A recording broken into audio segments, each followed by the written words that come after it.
Assalamualaikum warahmatullahi wabarakatuh. Waalaikumsalam warahmatullahi wabarakatuh. Waalaikumsalam Alhamdulillah, warahmatullahi wabarakatuh. wassalatu wassalamu ala asrafil anbiya wal mursalin wa ala alihi wa ashabi ajmain. Asyhadu an la ilaha illallah wa asyhadu anna Muhammadan abduhu wa rasuluh. Allahumma sholli ala Muhammad wa ala ali Muhammad fil alamin innaka Hamidum Majid. Rabbi shrah li sadri wa yassir li amri wahlul 'uqdatam min lisani yafqahu qawli amma ba'd. Alhamdulillah bersyukur kehadirat Allah malam hari ini kita dapat berzumpa kembali. Alhamdulillah dalam acara halakoh pekanan Jumat malam dalam keadaan sehat walafiat, dalam keadaan terus bersemangat kalau berilmi dalam melalui media halakoh pekanan Jumat malam yang diselenggarakan oleh Kebetu Apa Hong Kong dan juga IMA Indonesia Muslim Association Hong Kong. Yang malam hari ini kita akan mengkaji sesuatu yang spesial, persiapan menjelang tahun baru Islam.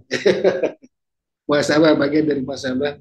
Jadi untuk mengenai temanya mengenai bagaimana bereaksi terhadap tanda-tanda atau kode-kode cinta dari Allah Subhanahu Wa Taala. Masya Allah. Saya dapat judul ini langsung sering judul arahnya ke muhasabah ini. Gimana kita bisa merenungkan kita terhadap cinta, tanda-tanda yang kode-kode cinta yang telah diberikan Allah pada kita. Mudah-mudahan malam hari ini bermanfaat buat kita semua, buat yang hadir di Zoom melalui secara langsung maupun teman-teman yang menyimak melalui live streaming di Facebook Debat Alfa Hong Kong. Bisa menyimak juga dan terima kasih atas partisipasinya terhadir di sini Ustadz Fajar, selaku GM Debat Alfa Hong Kong, Ustadz Fadil Salim, selaku tim Dai Cordova yang sedang mendampingi guru kita sudah. Mas Andri dari Abu Dhabi juga sudah hadir lebih dulu ya. Tadi ada sedikit masalah jadi agak Alhamdulillah. terlambat joinnya nih. Terima kasih Mas Andri. Dan juga salam salawat semoga tetap tercurah untuk junjungan kita Nabi besar Muhammad Sallallahu Alaihi Wasallam, para keluarganya, sahabatnya, tapi serta umat Islam memperjuangkan agamanya. Dan semoga nanti kita mendapatkan syafaat dari beliau di akhirat nanti. Amin amin ya rabbal alamin. Ikhwan rahimakumullah dan juga teman-teman yang menyimak di Facebook kelompok. Malam hari ini tadi sudah saya sampaikan kita akan mendiskusikan atau merenungkan tentang bagaimana kita bereaksi atas kode-kode cinta dari Allah Subhanahu Wa Taala yang akan disampaikan oleh guru kita Ustaz Abdullah LC yang sudah bersama-sama dengan kita, hadir bersama kita. Dan sebelum kita memulai untuk berkanya, marilah kita buka bersama-sama dengan membaca surat Al-Fatihah dan kita niatkan untuk bacaan surat Al-Fatihah ini untuk berkah kita semua. Ala ini awan dan soliyah Al-Fatihah. A'udzubillahi minasyaitonirrajim. Bismillahirrahmanirrahim. Alhamdulillahirabbil alamin. Arrahmanirrahim. Maliki yaumiddin. Iyyaka na'budu wa iyyaka nasta'in. Ihdinas siratal mustaqim. Siratal ladzina an'amta 'alaihim ghairil maghdubi 'alaihim waladdallin. Amin. Selanjutnya, tafadhol Ustaz Anda untuk menyampaikan materi pasiennya.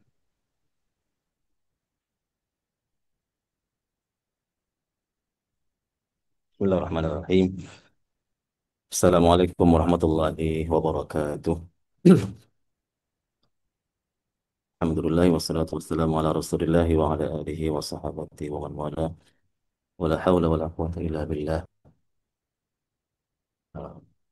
Bukan sebuah kebetulan kalau penugasan saya dari Jakarta, kantor pusat Domain Duafa ke Hong Kong kali ini bersama Ustaz Badrus.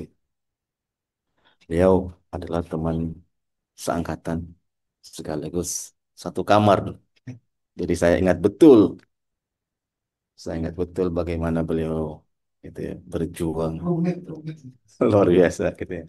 Saya akan langsung masuk gitu ya, karena kebetulan kurang sehat. Saya keganggu sedikit di gigi. eh Ustadz Badrus ini tahu persis saya karena udah tahu persis eh pakaian dalam saya gitu, yang bagian atas maksud saya, karena kita sekamar gitu. eh Beliau berawal atau berasal dari pondok, dan anak pondok itu biasa diajarin adab gitu. Bayangkan nih, bayangkan. Karena beliau akan ke Hong Kong, dan di Hong Kong itu beliau tahu GM-nya Ustadz Fajar dari Bogor. Ya, ada Kang Adi dari Tasik. Nggak tahu kalau Pak Andri dari mana nih, Pak? Betawi. Oh, Betawi. Oh, Jakarta siap. ya. Oh, Jakarta. Siap, siap, siap. Mirip-mirip siapa coba? Oh, Kak, Sidul. Bukan. Ya, gubernur dulu, Adi, bukan Adi. Oh, iya, iya, iya, iya. Ya, karena beliau itu orang pondok dan tahu bagaimana memperlakukan tuan rumah. Jadi, dalam bayangan beliau itu kalau Bogor tuh asinan, gitu ya. Ya, dalam bayangan beliau kan kalau Bogor asinan Bogor yang ada gitu ya. Nah, maka disiapkanlah oleh Ustadz Badrus ini asinan Bogor. Nah, sementara sementara beliau orang ngapak gitu ya. Ya, lihat ini saya ingin masuk gitu maksud saya. Beliau orang pondok karena akan datang ke sebuah tempat baru di Hong Kong yang GM-nya kebetulan orang Bogor. Beliau ingin berusaha mendekat ke budaya Bogor. Maka dalam benak beliau yang ada ya di Bogor itu asinan Bogor. Masalahnya beliau belum terlalu masuk ke Bogor gitu, ya, belum terlalu masuk. Jadi bayangan beliau tentang tentang asinan Bogor itu masih ala Kebumen. Jadi dicampurlah itu, mulai dari buah dan sebagainya dengan lanting, gitu ya. Jadi jadi asinannya dicampur lanting gitu. Nah, ada Mas Andre juga gitu kak. Ada Bang Andre kan orang Betawi nih. Nah orang Betawi itu kan soto Betawi ya dikasihlah asinan itu dengan emping gitu kurang lebih gitu kan ya, dengan emping.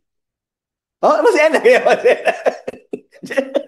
Oke, maksud saya ini soal cara cara menyesuaikan atau menggambarkan atau mindset ketika kita mencoba masuk dengan gaya masuk ala kita.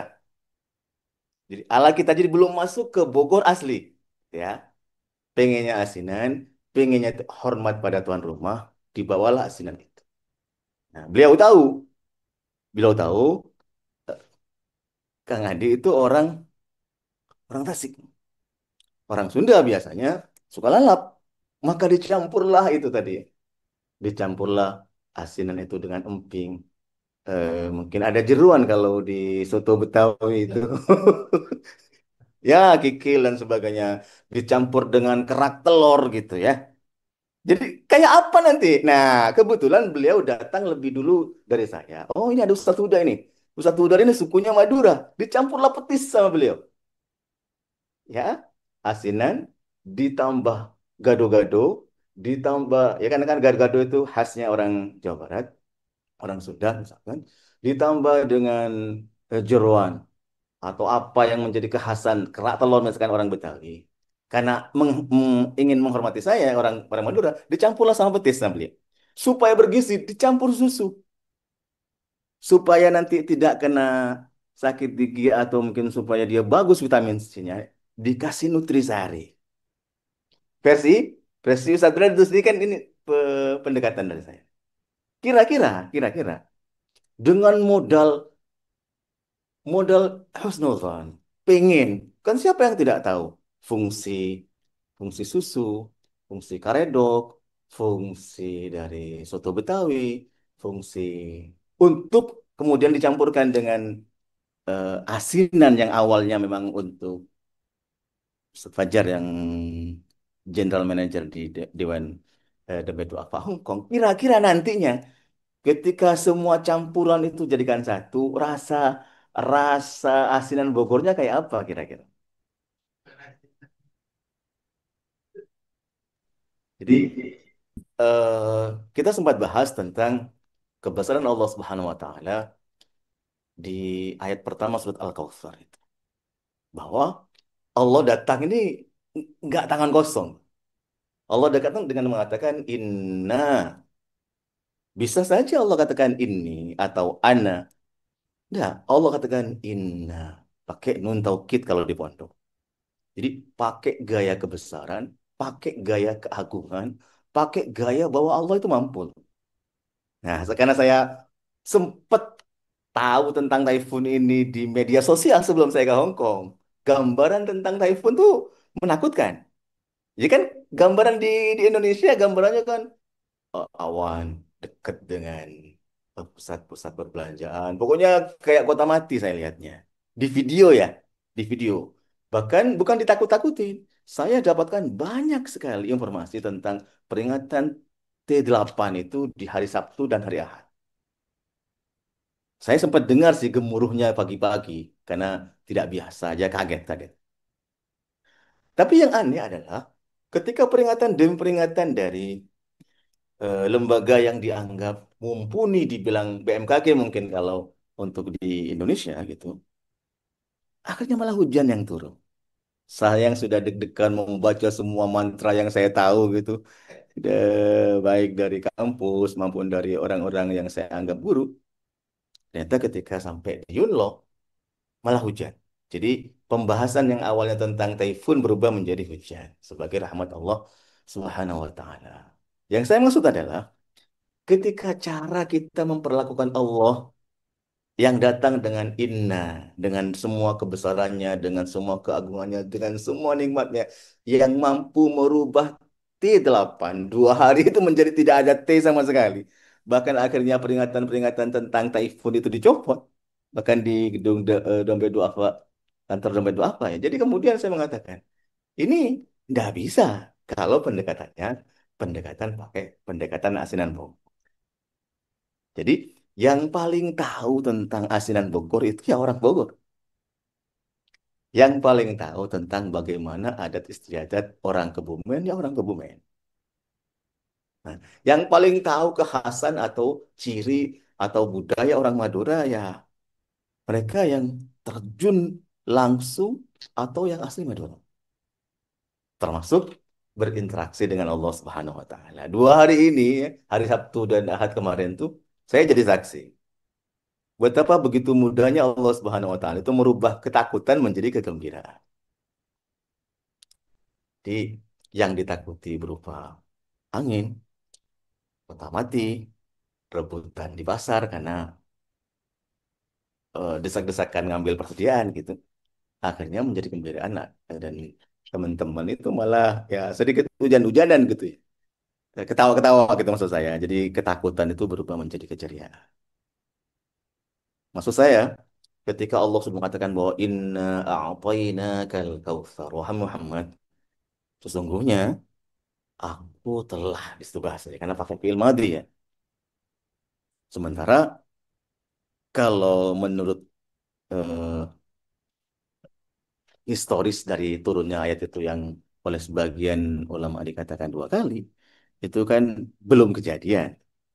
Rasulullah SAW dihina, Rasulullah SAW itu dianggap akan putus nasabnya.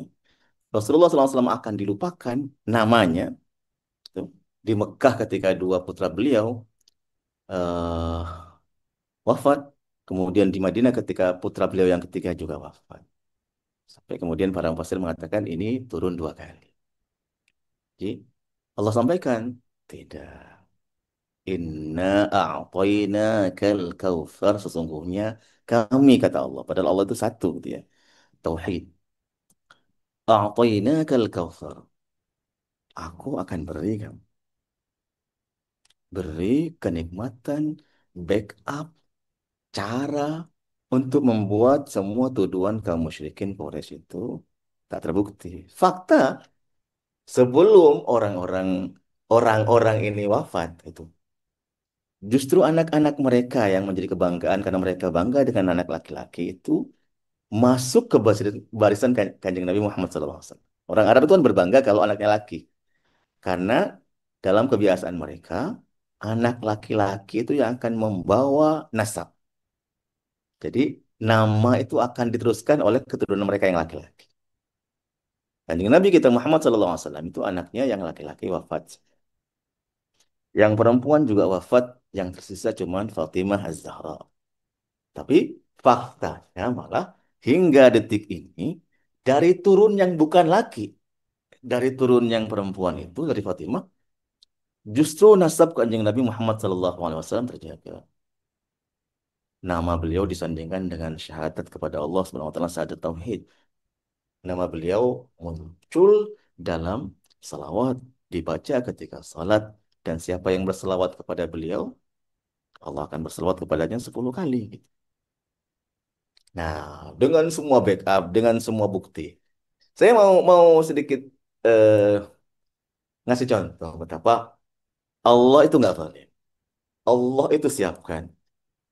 Sebagai informasi kan saya kurang cocok dengan dingin gitu ya. Makanya malam ini saya sakit gigi. Sedang banyak tabrakan di luar, kemudian istirahat misalkan tidak tidak teratur gitu ya. Banyak pikiran, target juga besar, kena AC, sakit gigi. Itu kurang lebih begitu. Tapi akhirnya Allah berikan seperti ini gitu. dari Kang dari Kang Edi gitu. Jadi ada saja hiburan-hiburan Allah SWT atas kekurangan-kekurangan yang kita hadapi. Saya mau kasih contoh tentang adanya siput yang bertahan di Gunung Merapi atau di gunung-gunung berapi. Mereka mampu hidup di suhu 390 derajat. Iya, mereka bilang siput. Siput gunung api memang. Di semua gunung api itu, di lubang-lubang hidrotermal itu, ini siput bertahan. Nah, ternyata siput yang demikian tidak bisa lari kan, itu kan ini panas ya, hidrotermal.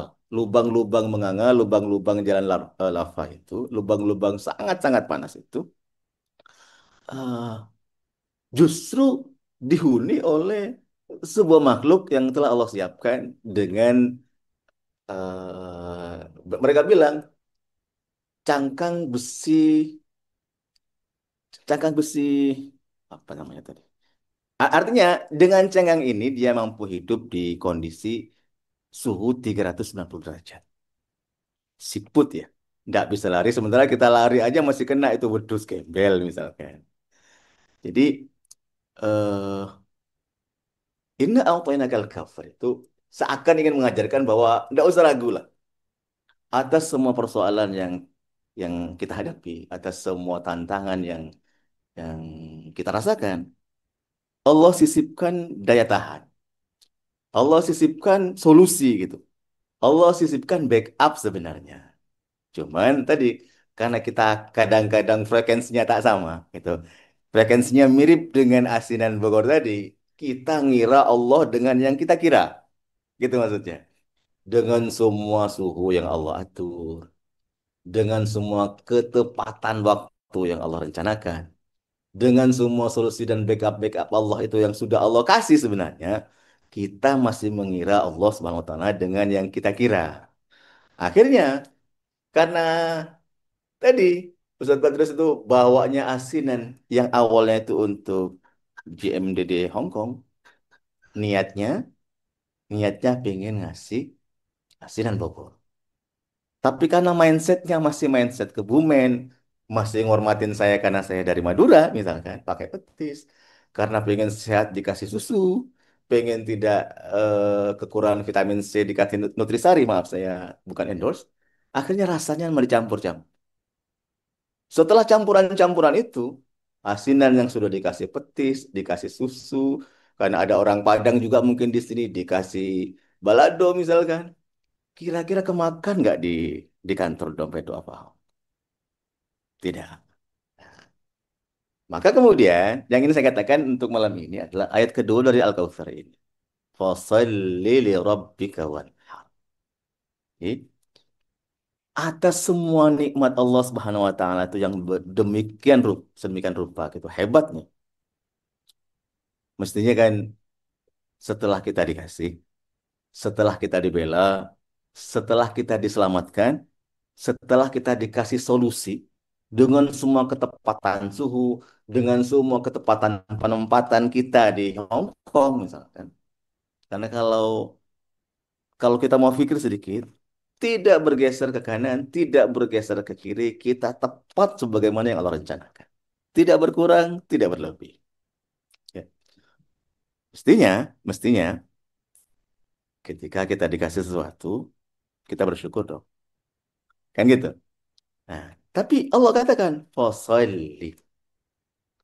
Setelah dikasih sehat, setelah dikasih mata, setelah dikasih daya tahan, Allah tidak mengatakan fashkur, tidak. Allah mengatakan fasalli. Nah, ulama kemudian menyatakan bahwa fasalli ini adalah bentuk kesyukuran paling paripurna. Eh, Banyak riwayat yang mengatakan bahwa Rasulullah SAW itu ketika malam tiba, itu yusalli atau yuqimul lail hatta tawaramat qadamah.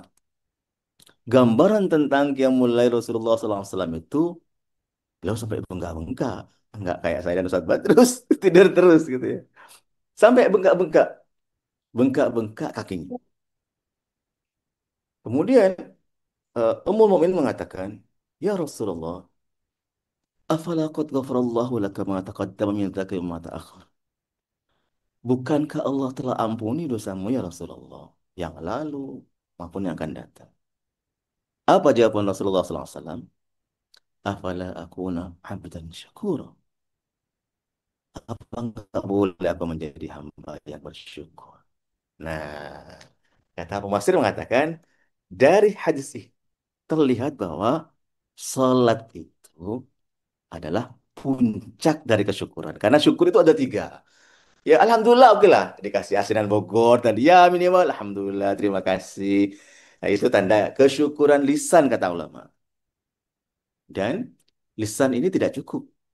Lisan ini harus dibarengi dengan kesyukuran dari hati juga. Bahwa hati kita mengatakan terima kasih. Sudah dikasih kesempatan, sudah kasih solusi, sudah di backup, dan sebagainya. Tapi itu setelah lisan dan hati itu harus ada pembuktian. Pembuktian dari badan kita. Nah, sehingga tadi dipilihnya kita menjadi orang yang bisa nempatin Hong Kong walaupun sementara.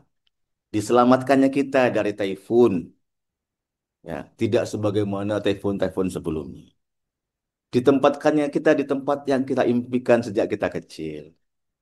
Itu oleh ulama digambarkan sebagai nikmat badan. Jadi itu yang kita rasakan. Nah, cara untuk mensyukuri nikmat badan itu puncaknya dengan sholat. Sebagaimana Rasulullah SAW tadi dikatakan, sholatnya sampai bengkak-bengkak. Tanda atau ciri atau bukti bahwa beliau bersyukur atas nikmat Allah SWT yang sudah Allah berikan sampai beliau tetap dikenang setelah 14 abad sampai sekarang. Itu terlepas beliau tidak punya anak laki-laki. Itu untuk nikmat badannya yang kita rasakan. Nah, selain nikmat badan, Allah juga kasih nikmat harta. Ya, fasalli li rabbika. Ada kata li rabbika di situ. Allah tidak mengatakan fasalli li atau fasalli lillah. Enggak. Fasalli li rabbika. Nah, kata ulama tafsir dikatakan, Allah kalau sudah sampai mengatakan li rabbika, seakan-akan Allah ngerti gitu. Bahwa kita ini untuk sampai li rabbika itu memang tidak sama. Ada sebuah riwayat mengatakan bahwa Ali itu pernah ditanya, Li, kamu tuh sholatnya berapa persen? Gak tahu kalau Ustaz Badrus nih. Ini untuk ukuran Ali ya. Ali mantu sekaligus khalifah keempat. Ali menjawab, kalau sholatnya 3 rakaat, aku khusyuknya 1 rakaat saja. Berapa persen Pak itu? Cuman sepertiga atau 30%. Ya, kekhusyuan Ali bin Abi Thalib radhiyallahu anhu itu sehebat itu, sedekat itu dengan Rasulullah SAW, itu hanya di angka 30 saja.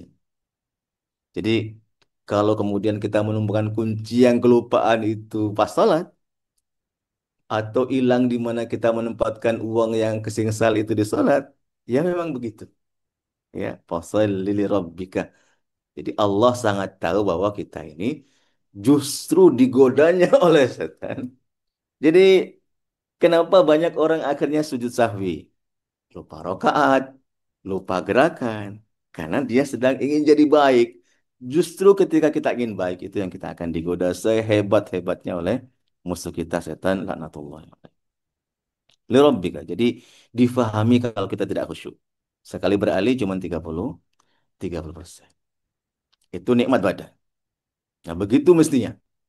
Jadi kalau bisa, eh, kita bandingkan. Contoh lain. Kalau masih bisa diukur, kalau masih bisa direkayasa, kalau masih bisa di make sense gitu, Rasul akan pakai otak, pakai strategi, pakai cara, pakai pendekatan, pakai approach ke manusia. Tapi ketika sesuatu itu tuh nggak bisa dicerna, ketika sesuatu itu di luar gitu, di luar maaf, di luar otak Rasulullah SAW, itu digambarkan begini. Karena Sallallahu Alaihi Wasallam idza wazahu amrun faza' ila shalah. Rasul ketika mendapatkan atau menghadapi sebuah persoalan itu udah beyond gitu, udah nggak mampu gitu, beliau larinya ke salat, ya, larinya puncaknya eh, di salat, minta seminta-mintanya kurang lebih begitu. Kalau masih bisa dianalisa, nggak sampai sholat. Tapi kalau udah nggak mampu, beliau buru-buru mempertanyakan solusinya kepada Allah SWT lewat lewat sholat. Fasholli li rabbika. Nah, saya ingin tutup dengan ujung dari ayat ini. Karena berkaitan dengan mahram ya. Setelah kita diberikan nikmat 11 bulan. Allah mengatakan wanhar. Pak Andri, Ustaz Fajar, Prof. Fatwa, Kang Adi, Ustaz Badrus, ada tentu yang sudah pernah ke Makkah Madinah ya. Pernah pernah melihat proses penyembelihan unta? Enggak ya? Oh, enggak, bukan begitu. Unta itu tidak disembelih. Unta tidak disembelih. Karena sembelih dalam bahasa Arab itu izbah. Coba lihat di kajian kita pertama. Walamma balagha ma'us sa'ya qala ya bunayya inni ara bil manam anni azbahuka. Aku menyembelihmu. Nah, sembelih itu dalam bahasa Arab itu untuk ayam. Sembelih dalam bahasa Arab itu untuk domba. Sembelih dalam bahasa Arab itu untuk kambing, untuk sapi, untuk kerbau. Tapi kalau unta bukan disembelih. Nah, nanti cari. Unta itu ditusuk. Jadi dia kayak kayak lembing gitu, kayak tombak. Untanya ditali kakinya, lehernya juga. Tusuk selesai. Tusukannya sekali aja. Ya, dinahar di sini. Enggak kayak gitu. Bukan bukan gaya Toraja ini. Enggak tusuk. Jadi harus ahli. Nah, jadi bukan itu susah. Nah, bukan. Bukan. Karena karena memang dari segi harga memang beda, ya. Harga memang beda. Onta yang standar itu ya 35-40 lah. Jadi memang memang Allah nggak bilang wazbah, enggak. Allah mengatakan wanhar. Dan an-nahr itu hanya untuk unta. Nah, Bang Andri kan di Abu Dhabi mungkin pernah gitu. Mungkin pernah ke peternakan onta dan melihat langsung. Ah, nanti lihat kalau pas libur Mas Andri ke. Belum pernah sih. Oh, belum pernah emang. Kalau suatu saat ada. Oh, pasti. Ya, karena emang bukan di dia nggak disembelih, dia ditusuk. Oh, itu lagi yang lain. Secara umum itu nanti cari cara penyembelihan unta. Jadi dia memang seperti lembing ditusuk di bagian pembatas antara leher dengan dada. An-Nahr namanya di situ. Jadi untuk badannya sampai bengkak-bengkak sehebat Rasulullah SAW. Nah, untuk hartanya juga keren gitu. Jadi ukurannya, jadi kalau selamatan itu di Indonesia atau di Hong Kong atau untuk doa bersama, itu bukan kelas ayam, Bang. Kan kelasnya onta. Jadi maksud saya adalah dari dua pendekatan. Baik nikmat harta ataupun nikmat yang kita rasakan lewat badan itu, seakan-akan Allah mengatakan, aku nggak mau main-main gitu. Coba, coba, coba. Saya menggunakan pendekatan ini mungkin bagi sebagian tidak nyaman. Tapi ya harus. Karena begitu memang Al-Quran itu mengajarkan. Coba. Allah bilang, Alladzina atainahumul kitaba yatlunahu haqqa tilawati. Ulaika yu'minuna bih. Kan rukun iman itu ada berapa tuh, Kang Adi? Rukun iman itu ada berapa? Kan kita belajar rukun iman nih. Enam lah ya. Yang pertama itu Bang. Yakin sama Allah. Kemudian malaikat terus. Nah, kita ngomong tentang kitab, tentang Quran. Orang itu kata Quran, kita bisa tadi kan bilang kan, saya kan pengen menghormati Ustadz Fajar karena beliau orang Bogor dengan membawa asinan. Tapi karena gaya saya, gaya Kebumen, karena ada Ustadz yang lain dari Madura kayak saya menghormati Ustadz Uda dari Madura misalkan, saya hormati Kang Adi dari Tasikmalaya, maka kemudian saya berpikir sebagaimana saya gitu, tetap dengan gaya saya, padahal bukan begitu asinan Bogor yang semestinya. Al-Quran mengatakan, tidak semua yang mengatakan cinta itu saya terima cintanya. Tidak semua yang mengatakan iman sama Alkitab itu Quran terima imannya. Quran katakan alladzina atainahumul kitaba yatlunahu haqqa tilawati ulaika yu'minuna bih. Iman kita itu baru diterima sama Quran kalau bacanya beneran. Bacanya sungguh. Bacanya maksimal. Nah, haqqa tilawati ini minimal oleh ahli tafsir ya sungguhan bacanya. Jadi nggak pas butuh aja gitu. Ya, mungkin kita yang sudah di luar negeri itu udah merasakan kebutuhan itu untuk menghadapi demikian kerasnya hidup di Hong Kong atau di tempat-tempat yang lain. Tapi kalau melihat gaya para sahabat, gaya para tabiin dalam bacaan mereka, bacaan fisik ya, kepada Quran, maka kita akan melihat perbandingan yang sangat jomplang antara kita yang di akhir zaman ini dengan mereka. Jadi baru diakui iman kalau sungguh-sungguh baca. Sungguh-sungguh itu tafsiran para mufassir tentang haqqo tilawati. Ya sungguh baca fisiknya. Sungguh juga bukan waktu sisa untuk mempelajarinya. Termasuk sungguh-sungguh juga untuk menghafalkannya semampu yang kita mampu. Kemudian kalau bisa, sungguh-sungguh juga untuk menyelami maknanya. Setelah itu sungguh-sungguh juga mengamalkan. Mampu mengamalkan baru kita dakwahkan. Nah itu sungguh-sungguh namanya. Tapi kalau pas cuma butuh ketika ada masalah baru mendekat sama Quran itu kata Quran itu belum sungguh-sungguh. Ini Quran. Contoh tentang jihad misalkan. Allah katakan wajahidu fillahi haqqa jihad. Jihadlah kalian di jalan Allah SWT dengan jihad yang sungguh-sungguh. Dia tilawahnya sungguh-sungguh, jihadnya sungguh-sungguh. Saya akhiri dengan apa yang biasa dibaca oleh khatib itu. Ya ayyuhalladzina amanu taqullaha haqqa tuqatih.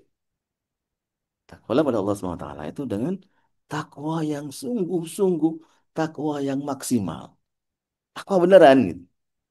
Jadi nggak pinggiran maksud saya. Nah mudah-mudahan sekali lagi saya suka mancing-mancing memang. Pancingan saya tentang bagaimana sebenarnya reaksi yang diinginkan Allah SWT ketika Allah datang dengan keagungan. Allah datang dengan kebesaran. Allah datang dengan kekuasaan. Allah datang dengan semua backup. Allah datang dengan semua solusi. Allah datang dengan semua ukuran terbaik untuk kita itu. Ternyata Allah cuma butuh kesungguhan. Nih saya mau tanya nih. Coba lihat. Allah bilang gini. وَعَلَّمَ آدَمَ الْأَسْمَاءَ كُلَّهَا Sesungguhnya Allah telah ajarkan Adam semuanya. Al-asma'a kullah. Nama-nama. Semuanya. Pertanyaannya adalah, kenapa Adam sampai jatuh? Adam sampai jatuh itu. Bapak kita ini jatuh, akhirnya tidak merasakan surga. Kalau di surga kan, lahum fiha ma yasha'un. Nggak usah usaha langsung ada. Pengen dapat. Kan terlalu banyak fasilitas di surga itu. Tapi karena nggak ada pasangannya, Adam di tafsir Tabari dikatakan asabatul wahsyah. Adam belingsatan juga Bang Adi. Nggak enak sendirian Bang Adi, jadi harus dibawa satu saat nih istrinya. Anggap saja kita punya 300, 400, 500, 1 juta dolar Hong Kong di sini. Kalau sendirian, tidak enak Bang Adi. Ini kasus sama Nabi Adam. Saya nggak nyindir Bang Adi. Ini kasus. Ini ilmiah di kasus itu. Karena pengen Allah tahu kebutuhan Adam. Allah ciptakan bahwa naib. Allah ciptakan ketika beliau sedang tidur, jadi nggak rasa. Diambil dari rusuk yang paling atas, yang paling bengkok. Jadi wajar kalau ibu-ibu kayak gitu. Memang dari awal bengkok. Maksudnya adalah dengan fasilitas itu semua ada, Allah sudah backup dengan ilmu, tapi jatuh juga ada. Apa masalahnya? Adam itu bisa jatuh karena fanasia. Adam lupa. Yang kedua, walam najid lahu azma. Adam kurang sungguh-sungguh. Jadi tidak sungguh-sungguh itu berbahaya. Duh, kok tiba-tiba udah uban, tiba-tiba udah berjatuhan gigi, tiba-tiba udah tua, tiba-tiba pensiun. Nggak ada tiba-tiba itu nggak ada. Semua berproses. Jadi masalahnya kemudian kenapa kita biasa-biasa? Ya karena tadi, karena usaha kita juga biasa-biasa. Dan itu tidak diinginkan sebenarnya. Jadi yang diinginkan itu adalah yang luar biasa. Soal sikap, soal sederhana itu pilihan gaya. Tapi kesungguhan untuk mempersembahkan yang terbaik, kesyukuran kepada Allah SWT, ya itu juga akan nanti menunjukkan kelas kita di mana gitu. Di hadapan Allah SWT. Sekali lagi itu pancingan. Mudah-mudahan pancingan saya berhasil. Saya ingin lebih dekat dengan kita coba untuk diskusi. Closing statement saya adalah ketika Allah datang dengan kebesaran, Allah datang dengan semua pemberian, Allah datang dengan semua kekuasaan, Allah datang dengan semua backup dan solusi. Yang Allah inginkan sebenarnya adalah reaksi yang mirip. Ya, kalau datang dengan yang besar, kita juga harus menunjukkan effort yang sama besar. Setidaknya berusaha lah. Sebagian Allah katakan tadi, "Fasholli li rabbika," ya semaksimal yang kita mampu. Wallahu a'lam. Saya kembalikan ke Kang Adi.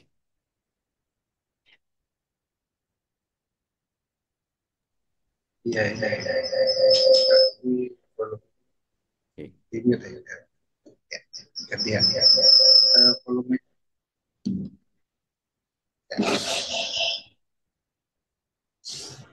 Yes, ya. Baik. Ya ini. Saya lagi nunggu sedikit lagi nih sebenarnya, Ustaz. Karena tadi kan nikmat. Nah, kalau cintanya dengan memberikan tadi Ustaz sakit gigi. Nah, ini kodenya apa ini? Reaksinya apa nih Ustaz? Nah, mungkin ini yang harus didalami Ustaz. Coba tambahin dikit Ustaz. Tambahin dikit reaksi terhadap kecintaan Allah dengan memberi kode-kode tanda-tanda berupa musibah, kena sakit, yang gitu. Nah, ini gimana Ustaz? Coba tambah sedikit Ustaz. Modus-modus. Allah alam. Nanti ini, kalau yang begini Ustadz Badrus karena Ustadz Badrus lebih lebih menjiwai soal pondok ya. Karena pondoknya saya dulu namanya pondok pondok Ngalong ya. Jadi kalau pagi sampai sore saya di sekolah. Nah, sore itu baru ngaji kuping. Allah alam. Yang saya maksud gini. Jadi min ibadi man afqartu.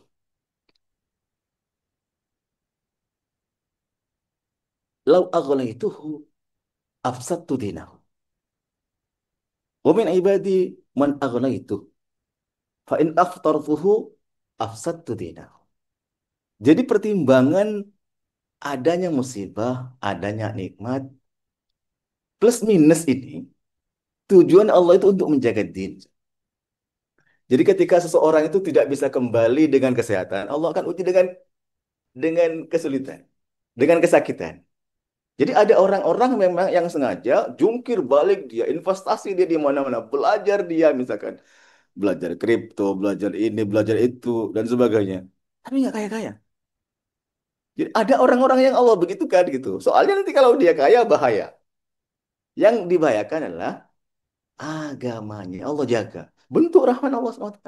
Itu nikmat juga terbesarkan yang Allah jaga agama. Sebaliknya, ada orang-orang yang cuma santai-santai, kipas-kipas gitu, kayak tukang sate, kaya gitu ya. Ada orang-orang yang Allah mudahkan jalan.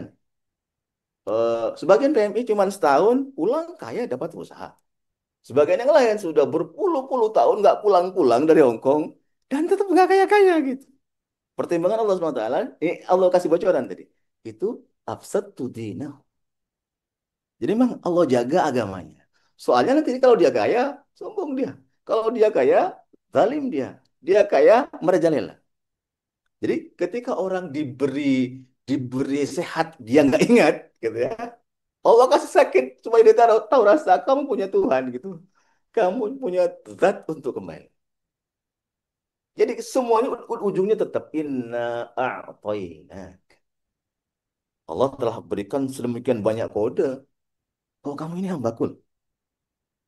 Nah, kita kan mau ke Muharram. Mau ke Muharram. Bentar.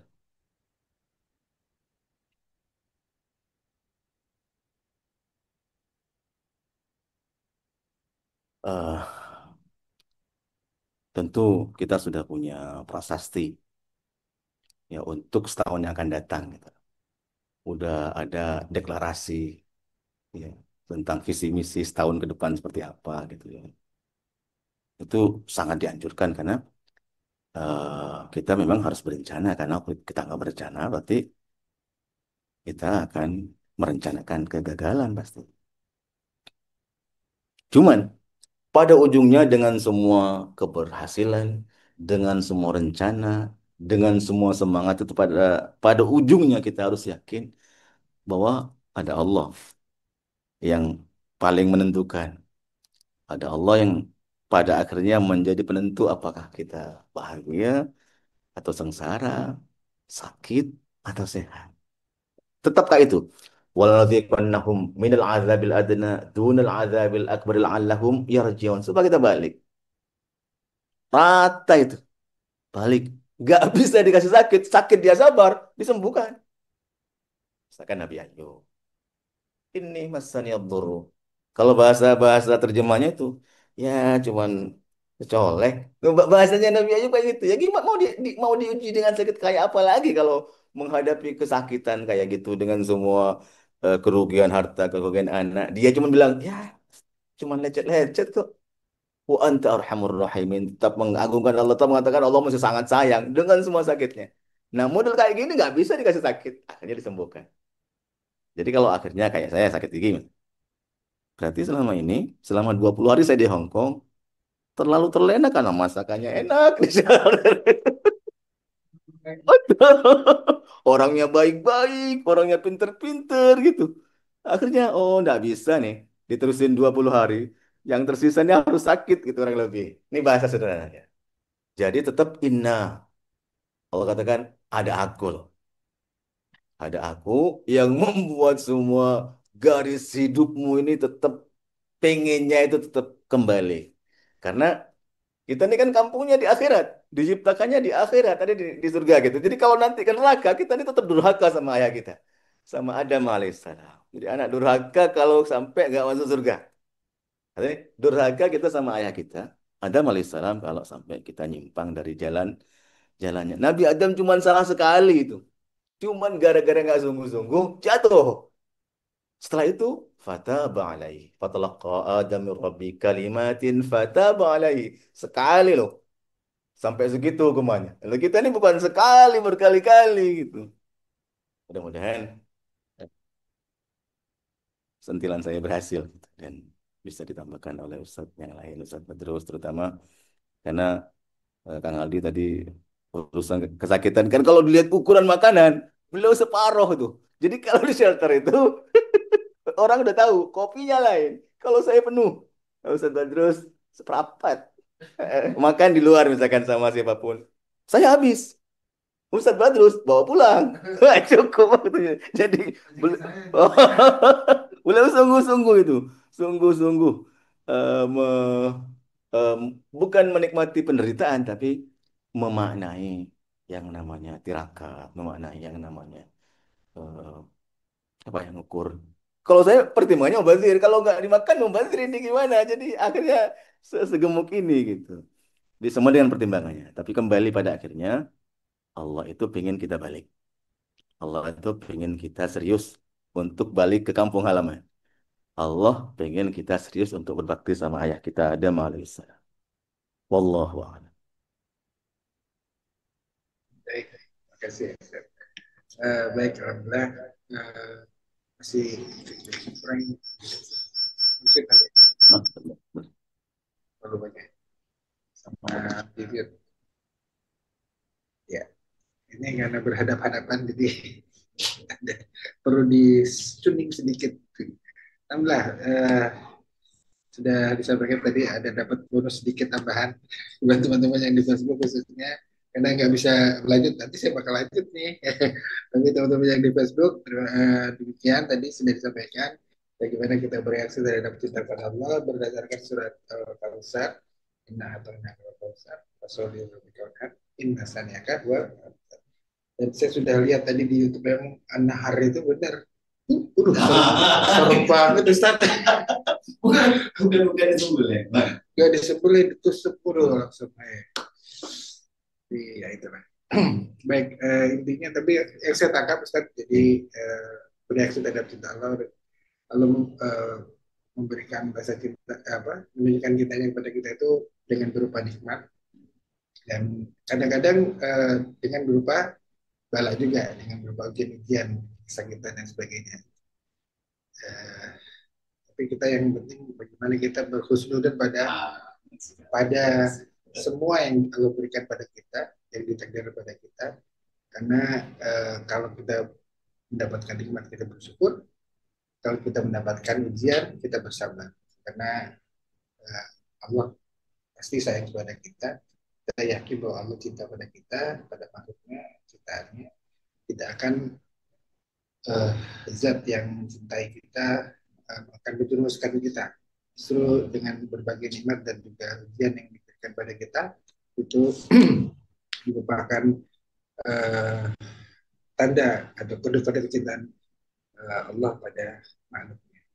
Dan ini sebagai bahan untuk muhasabah kita di akhir tahun Zulhijjah ini, karena tahun depan bulan depan adalah bulan Muharram adalah tahun baru Hijriah, tahun Islamnya udah apa sudah habis Zulhijjah Muharram Ustaz. Yes. Waktu itu salah. Ya mudah-mudahan menjadi bahan perenungan buat teman-teman semua. Kita flashback bermuhasabah selama setahun yang lalu, apa saja yang sudah kita capai dan apa saja kenikmatan, kalau perlu kesuksesan atau keberhasilan yang sudah kita dapatkan, kita syukuri, dan ketika masih ada ujian-ujian yang harus kita hadapi, kita bersabar. Semoga Allah memudahkan dan melancarkan semua urusan kita. Baik, terima kasih Ustadz atas paparannya, dan pada teman-teman yang di Facebook, kami cukupkan sampai di sini. Terima kasih atas perhatiannya. Assalamualaikum warahmatullahi wabarakatuh.